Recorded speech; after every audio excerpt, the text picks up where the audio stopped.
Inkjet printer. अभी का जो हमारा टॉपिक है जिसका टाइटल है इंकजेट प्रिंटर। इंकजेट प्रिंटर हमारे पास क्या होता है? इंकजेट प्रिंटर हमारे पास एक ऐसा डिवाइस होता है जिसके अंदर जो प्रिंटिंग है वो इलेक्ट्रिक चार्ज की मदद से होती है। So the inkjet printer uses electric charge and it's working. तो चलें जी, हम लोग चलते हैं अब इसके कंस्ट्रक्शन की तरफ।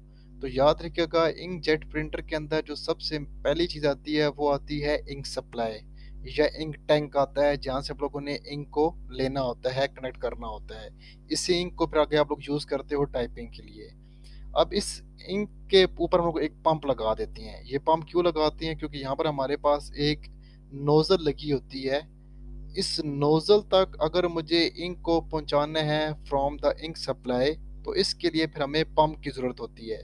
ये पंप बेसिकली क्या करता है, इस इंक को इंक सप्लाई से लेके जाता है टूवर्ड द नोजल। अब उसके बाद हमारे पास जो इंक है जी, वो बेसिकली फोर्सफुली इस नोजल में से बाहर निकलती है।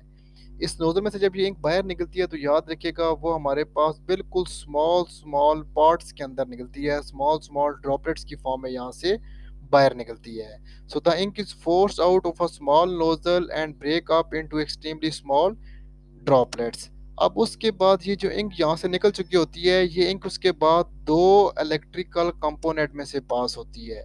एक को हम लोग नाम देते हैं चार्जिंग इलेक्ट्रोड का, और दूसरे को हम लोग नाम देते हैं डिफ्लेक्टिंग प्लेट का नाम देते हैं। So during their flight the droplet passes through two electrical component which are the charging electrode and deflecting plate. अब ये चार्जिंग इलेक्ट्रोड क्या करती हैं? जो इंक हमें रिक्वायर्ड नहीं होती, जिसको हम लोगों ने टाइपिंग के अंदर यूज नहीं करना होता, उसको ये क्या कर देते हैं, चार्ज कर देता है। So charging electrode are use to charge the ink droplet that are not needed on the paper. जिसको हम लोगों को पेपर के ऊपर जरूरत नहीं होती, उसको ये चार्ज करता है। उसके बाद ये चार्ज जो हमारे पास ड्रॉपलेट्स होते हैं, ये पास होते हैं डिफ्लेक्टिंग प्लेट में से। और डिफ्लेक्टिंग प्लेट बेसिकली क्या करती है, इन चार्ज और ड्रॉपलेट्स को डिफ्लेक्ट कर देती है toward the gutter. So the charge in droplets are deflect into the gutter. Gutter basically क्या है, एक क्लोज सरफेस होती है। अब इसके अंदर ये हमारे पास ड्रॉपलेट्स कहाँ से आते हैं? Because of the deflecting plates.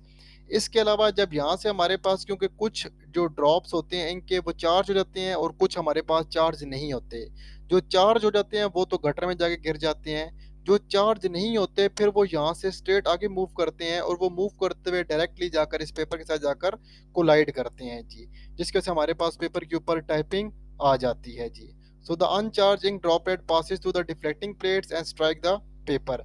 अच्छा, अब किन ड्रॉप्स को चार्ज करना है और किन को चार्ज नहीं करना, उस काम के लिए हम लोग यूज करते हैं चार्जिंग कंट्रोल को, जो चार्जिंग इलेक्ट्रोड के साथ अटैच हुआ हुआ होता है। ये बेसिकली इसको इंस्ट्रक्शन देता है कंप्यूटर की मदद से कि भाई आपने इन ड्रॉप्स को चार्ज करना है और इनको चार्ज नहीं करना। So when the print head moves over the paper which is to be inked, the charging control turn off the charging electrodes. समझ लगे जी?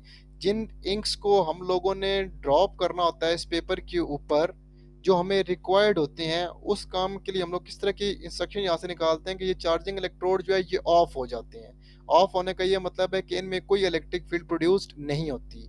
तो फिर जो ड्रॉपलेट्स हमारे पास आएंगे वो अनचार्ज आएंगे। अब हमारे पास अगर मेरे को दरमियान में स्पेस देनी हो, तो उस काम के लिए फिर हम क्या करते हैं, इलेक्ट्रोड्स को ऑन कर देंगे। तो इस वजह से यहाँ पर फिर एक इलेक्ट्रिक फील्ड आ जाएगी और ये जो ड्रॉपलेट्स होते हैं ये हमारे पास चार्ज हो जाते हैं। तो होप सो दैट आप लोगों को ये टॉपिक समझ आ चुका होगा जी। Thank you.